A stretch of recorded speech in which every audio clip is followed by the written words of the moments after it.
understand correctly, this question is actually asking me how I would resolve a situation between two employees at a fast food restaurant where I'm the supervisor. There is also poorly cooked meat, and it is my responsibility to fix the situation. So, there are several issues really that need to be addressed in this type of situation. First, of course, there is a health concern for the customers consuming the fast food. Second, though, it is also important for me to keep in mind my work relationship with my employees while I'm handling this situation. And finally, there's a conflict of interest due to the fact that, one of the employees is related to the owner of the fast food restaurant, making this, a delicate situation.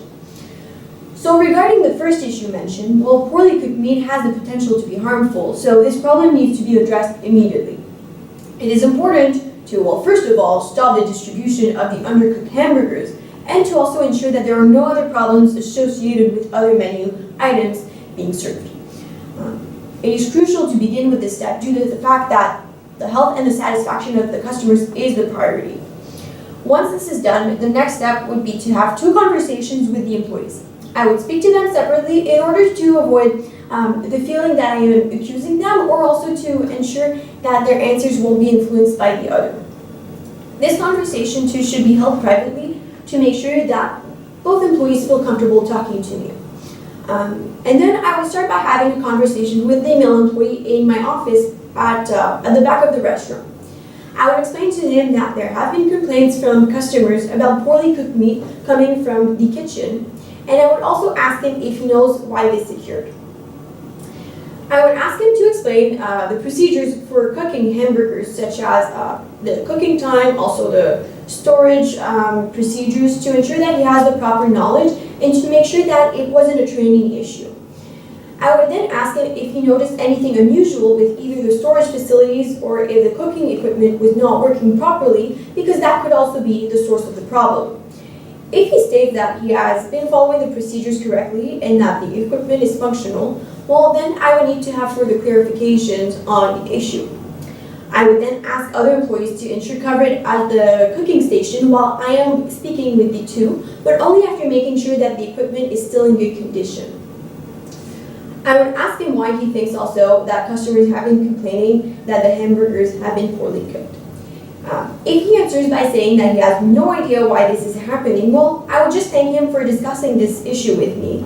And I would also tell him that I want to speak to his colleague and see what she actually thinks about the situation, and then after get back to him if necessary.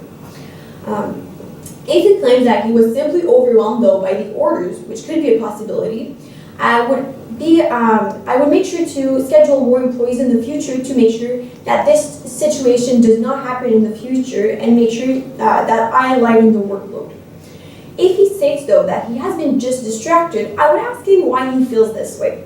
I would offer him to talk with me regarding this issue and try to find a solution to that, and also ask him to work at the cash register while I'm talking to his colleague, so that we don't put the health of the customers in jeopardy again. Lastly, if he accuses the female employee of poorly cooking the meat, I would ask him why he thinks so. I would then let him know that I will have the same conversation with her. I would then ask actually the female employee to come into my office in order to have a conversation about the complaints. I would ask her the same questions I asked the male employee in order to really just not treat her any differently, and I would also apply the same solution. I think this is important to treat her equally, even though she is the owner's daughter, just because she is as responsible as the other employee in this situation. If the female employee says that it's actually the male's responsibility, I would ask her reasoning for this accusation. Depending on the information that she tells me, I would inform her that I will have another conversation with the male employee. So based on this information that I've received from both employees, I would have to come up with a solution. This could be one of the ones we already discussed, or it could be further training, or even job shadowing.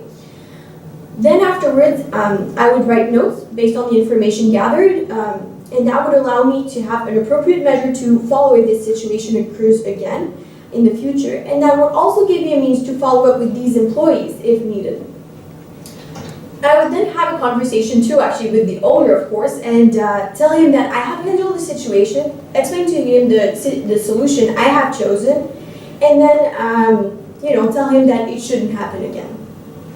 Thank you.